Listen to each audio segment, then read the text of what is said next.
Bonjour tout le monde et bienvenue dans cette nouvelle vidéo review, la review de l'épisode 6 de la saison 2 de Doctor Who, The Interstellar Song Contest, ou en VF, le concours interstellaire de la chanson. Épisode écrit par Juno Dawson, donc encore une fois un épisode pas écrit par Russell T Davies, même si je pense qu'il y a eu pas mal de directives de Russell T Davies, mais ça on va en parler plus tard. Tout d'abord je précise que c'est une review, donc j'ai pris des notes durant l'épisode, je tourne ça juste après l'avoir vu, donc c'est normal si c'est un peu brouillon et tout, c'est pas vraiment écrit. Et donc évidemment je vais spoiler l'épisode, si vous ne l'avez pas vu, allez le voir avant, il est notamment disponible sur Disney+.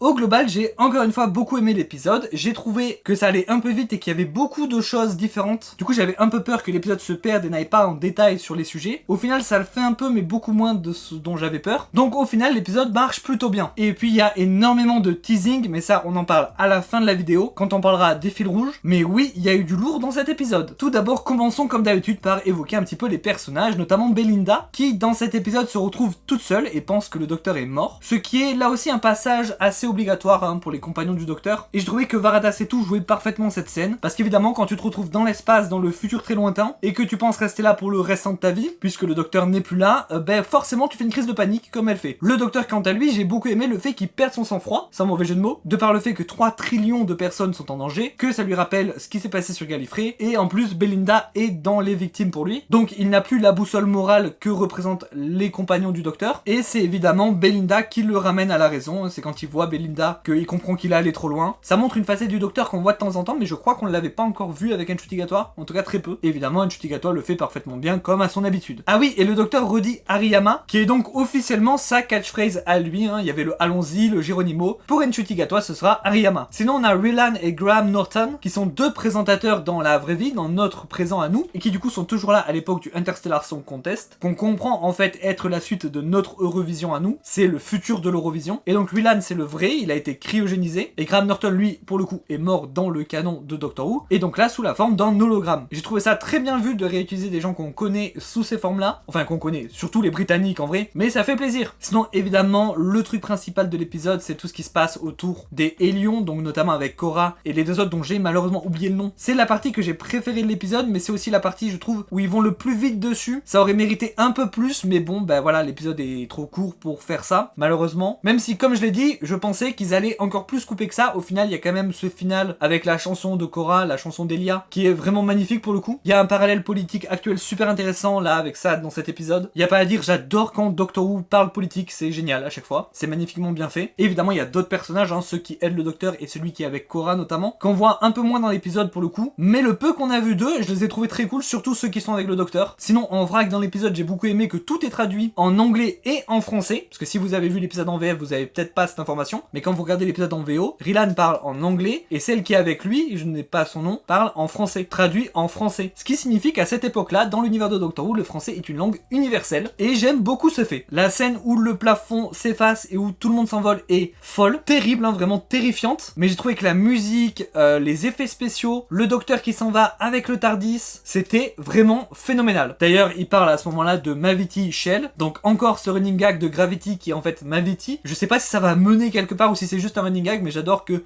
ça y est toujours. Et sinon, en termes général, j'ai trouvé que la musique dans cet épisode était vraiment cool. Déjà, il y a les quelques chansons qu'on entend, notamment la chanson d'Elia de la fin qui est folle, mais même les musiques extra-digétiques, les musiques de l'épisode en elles-mêmes, je les ai trouvées vraiment cool. D'ailleurs, je ne sais pas si vous avez l'info, est-ce que c'est toujours Murray Gold qui fait la musique? Parce que de souvenir, quand son retour avait été annoncé, il devait revenir pour les 60 ans et la saison 1. Normalement, il devait pas être là pour la saison 2, mais vu qu'on a eu aucune annonce de son départ ni d'un nouveau compositeur, j'imagine que c'est toujours lui. Donc n'hésitez pas à me dire en commentaire si vous avez l'info qui fait la musique de Doctor Who. Je vais aussi chercher de mon côté, mais j'avoue que là j'ai pas cherché avant la review. Enfin bref, maintenant passons à un tout autre sujet. Tout le teasing qu'on a eu dans cet épisode. Suzanne est réelle, enfin, après tant d'années d'attente. Parce que pour la petite histoire, d'habitude j'écris mes notes sur l'ordi. Là j'avais pas, du coup j'avais un carnet et un crayon à papier. Et quand Suzanne est apparue, j'ai vraiment écrit Suzanne en énorme avec plein de points d'exclamation. Tellement j'étais heureux. Évidemment, je pense qu'elle est là en tant que teasing et je pense qu'elle va vraiment revenir a priori dans le final, mais peut-être plus tard. Peut-être que c'est pour la saison 3, mais je pense que c'est pour le final en réalité. Et c'était évident dès la saison 1, quand Suzanne Triad était là, que c'était pour teaser le retour de Suzanne. Surtout que c'est toujours Carole Ann Ford qui la joue, en tout cas pour le moment. Peut-être qu'elle va se régénérer plus tard, mais j'y crois moyen, je pense que Suzanne sera toujours jouée par Carole Ann Ford. Bon, là son apparition est très mystérieuse parce que elle apparaît au docteur sous forme d'un message. Elle appelle Grandfather. J'ai pleuré à ce moment-là. Mais elle apparaît dans le nouveau TARDIS, donc déjà c'est intéressant parce que c'est pas le TARDIS de Tales of the TARDIS, ça aurait pu. Donc est-ce que ce sera Suzanne dans un futur épisode, peut-être le final qui va devoir envoyer un message dans le docteur du passé? Ou est-ce que c'est juste une réminiscence de Suzanne parce que les Time Lords sont en train d'un petit peu faire leur retour, on va en parler juste après, et que du coup Suzanne finalement n'est pas morte, et du coup bref, je ne sais pas ce que ça veut dire, on en saura peut-être plus tard. En tout cas, juste avoir cette petite scène là, moi ça me va. D'ailleurs, si vous avez des théories sur Suzanne ou sur ce qu'on va aborder juste après, n'importe quoi, n'hésitez pas à les mettre en commentaire, puisque mercredi prochain, si tout va bien, je sors une vidéo dernière théorie avant le final, dans lesquelles on va parler de toutes les théories de la saison qui sont en rapport avec le final, mais pas que, aussi des choses qui sont en rapport juste avec le lore de Doctor Who. Et du coup dedans je vais aborder mes théories, mais aussi certaines que j'ai vues dans les commentaires et sur d'autres endroits sur internet. C'est pour ça que dans cette review je vais pas aller très loin dans les théories, même si on va aborder un petit peu, parce que forcément. Du coup, revenons à nos fils rouges d'habitude, les Daleks, aucune mention évidemment. En revanche, Graham Norton, l'hologramme, apparaît à la fin et explique la Terre, et dit notamment que la Terre a été détruite le 24 mai, bon ça on savait plus ou moins, mais là il dit bien désintégrée, et que la cause est inconnue. Donc c'est cool parce que nous on le savait plus ou moins, mais ça officialise pour le docteur et Belinda qu'il y a un gros problème et qu'il va falloir le régler. D'ailleurs, ils arrivent, puisque maintenant ils ont toutes les coordonnées, à faire atterrir le TARDIS le 24 mai, il y a des bruits chelous, et puis la porte du TARDIS explose. Alors j'ai quelques théories là-dessus, mais on en parlera dans la vidéo théorie avant le final qui sort normalement mercredi. Nous on va plutôt se concentrer sur Mrs. Flood évidemment. Dès le début de l'épisode, j'ai senti qu'on allait avoir des infos sur Mrs. Flood parce qu'elle était plus importante que d'habitude. Déjà on l'a vu pratiquement dès le début, elle regardait directement le docteur, et quand elle a vu que le docteur avait les dernières coordonnées, elle a sorti un bidule avec des écritures qui ressemblaient beaucoup à du Gallifréen, mais pas tout à fait, et elle a dit ah enfin on a toutes les coordonnées, merci docteur. Donc elle aussi elle cherchait les coordonnées en fait depuis le début. C'est pour ça qu'elle suivait le docteur en fait. Et puis à la fin on a le reveal, c'est une Time Lady, puis bigénération, puis c'est la Rani carrément. Alors la Rani, si vous ne savez pas, c'est une Time Lady qui est déjà apparue dans Doctor Who. Dans les classiques, c'est pour ça qu'elle est beaucoup moins connue que par exemple le Maître, qui lui est déjà réapparu dans la New Who. Et c'est pareil, une Time Lady qui a déserté Gallifrey comme le Maître, comme le Docteur, et qui sème le chaos comme le Maître, pas comme le Docteur. Et c'est super intéressant en plein niveau, super intéressant notamment parce que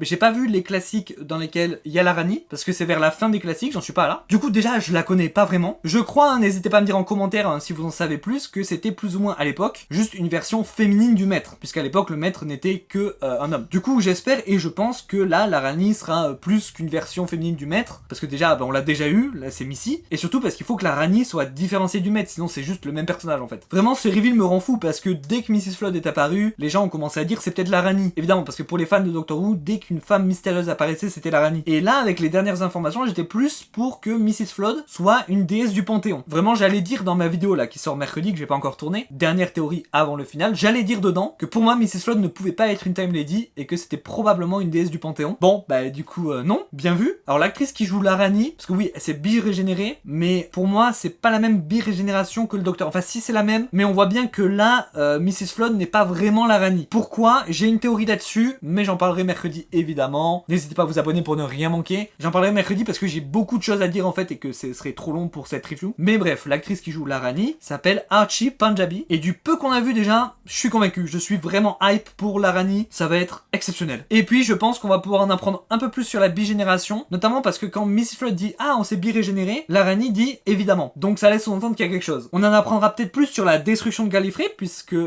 c'est une autre survivante à ça, et peut-être que Suzanne aussi a survécu, du coup ça fait 2 survivantes. Donc savoir comment elle a survécu, savoir pourquoi on l'a pas vue depuis les classiques, où elle était pendant la guerre du temps, tout ça, ça m'intéresse de fou. Et surtout, est-ce que c'est vraiment elle l'ennemi qui a détruit la Terre le 24 mai? Parce que de ce qu'on sait, elle cherchait les coordonnées autant que le Docteur. Ça a pas l'air d'être elle qui est la cause de ça. Donc une autre théorie dont je vais parler mercredi mais que je vais vous teaser un petit peu ici, c'est qu'il va y avoir un autre ennemi durant le final, que la Rani sera bien une ennemie, hein, elle va pas être alliée, mais que ça sera pas la seule, et que la personne qui a détruit la Terre, si elle est détruite, parce que voilà, j'ai une théorie là-dessus aussi, j'ai beaucoup de théories, hein, vraiment, est une autre personne, peut-être de mèche avec la Rani, ou peut-être pas du tout même. C'est super intéressant, n'hésitez pas à me dire toutes vos théories en commentaire, vraiment ça m'intéresse de fou. J'ai encore envie de dire énormément de choses sur la Rani, sur ce reveal, sur Mrs. Flood, sur tout ce que ça implique, mais je vais m'arrêter là parce que c'est une vidéo review de base, on rappelle. Donc pour conclure, je dirais que l'épisode était vraiment cool, j'ai trouvé que le sous-texte politique était plutôt bien géré pour un épisode qui doit aussi teaser des trucs pour la suite et tout, notamment encore une fois la chanson d'Elia à la fin que je trouve vraiment magnifique, avec le montage sur la planète d'Elia, je sais plus comment s'appelle la planète, ça doit être ça, Elia, sur les fleurs, le montage en parallèle qui montre les 2 Élions qui pleurent en écoutant la chanson et les applaudissements à la fin, qui au début il y en a pas et puis après en fait si, vraiment cette scène était incroyable. Et on va pas parler du prochainement, hein, du next time, parce qu'il y en a pas tout simplement. Du coup je vais pas théoriser plus que ça sur Wishworld qui est le prochain épisode. D'autant plus qu'il y a la vidéo de mercredi, enfin si elle sort bien mercredi, où on va évidemment en parler dedans. Tout ce que je peux essayer de prévoir, c'est le titre de l'épisode en VF. Comme d'habitude, je mise sur potentiellement un wish word, tout simplement, pas traduit. Mais j'y crois en moyen, hein. Doctor Who, ils aiment bien traduire quand même quand c'est simple. Donc je partirai sur une traduction littérale comme tous les épisodes de la saison, hein, j'ai l'impression. Avec le monde des rêves, le monde des vœux. Après ça se trouve, ils vont faire très simple et ils vont appeler ça l'Aranie, puisque ce sera l'épisode qui présentera l'Aranie dans la New Who, peut-être. Allez, sur ce, n'hésitez pas à me dire en commentaire ce que vous avez pensé de l'épisode et vos théories sur tout ce qui s'est passé. Vous pouvez aussi vous abonner, liker, commenter, ça aide beaucoup la chaîne. Et moi je vous dis à mercredi pour la vidéo théorie avant le final et à la semaine prochaine pour la prochaine review. Salut!